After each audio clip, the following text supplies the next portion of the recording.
Hello నమస్తే, నేను journalist YNR.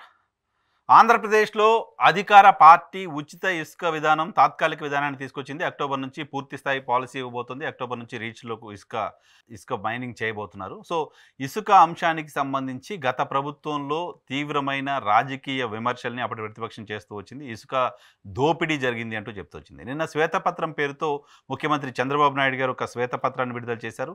So, మైనింగ్‌లో అలాగే ఇసుకలో ఏ రకంగా దోపిడీ చేశారు అనే అంశానికి సంబంధించిన డీటెయిల్స్‌ని ఆయన ప్రజల ముందుంచే ప్రయత్నం చేశారు. దాదాపు 39,000 కోట్ల రూపాయలు అక్రమంగా మైనింగ్‌లో దోచేశారు అంటూ ఆరోపిస్తున్నారు. భూములు కొట్టేశారు అంటూ ఆరోపిస్తున్నారు. సో, ఈ రకంగా గత ప్రభుత్వం చేసింది కాబట్టి ప్రజలు ఆ ప్రభుత్వాన్ని తిరస్కరించారు, మనకు అవకాశం కల్పించారు.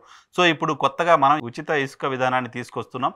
ఇప్పుడు మంత్రులు కావచ్చు, ఎమ్మెల్యేలు కావచ్చు, మీరెవరు కూడా ఇసుకను అంటించుకోవద్దు అంటూ చంద్రబాబు నాయుడు గారు మా పార్టీకి సంబంధించిన ముఖ్య నేతలకు సలహా ఇచ్చారు. ఇది ఒక తరహా వార్నింగ్ ధోరణిలోనే ఇచ్చిన సలహాగా చూడాల్సిన అవసరం ఉంటుంది.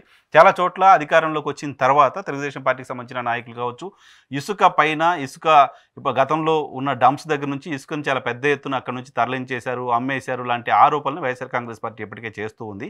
ప్రధానంగా గ్రామీణ ప్రాంతాల్లో గత ప్రభుత్వం సింగిల్ కాంట్రాక్టర్ ఇచ్చి ఇతర ప్రాంతాలకు సంబంధించిన లేబర్ని అక్కడ పెట్టి ఇసుక ఏ రకంగా మైనింగ్ జరుగుతుందో, ఎవరికి వెళ్తుందో, ఎలా వెళ్తుందో కూడా స్థానికంగా ఉన్న గ్రామాలకు సంబంధించిన ప్రజలకు, స్థానికంగా ఉన్న వాళ్ళకు తెలియకుండా చేసింది. సో, ఇప్పుడు దాని కారణంగా అక్కడ లోకల్లో ఎంప్లాయ్మెంట్ పోయింది అనేది కూడా అప్పుడు ప్రభుత్వం పైన ఉన్న వ్యతిరేకత.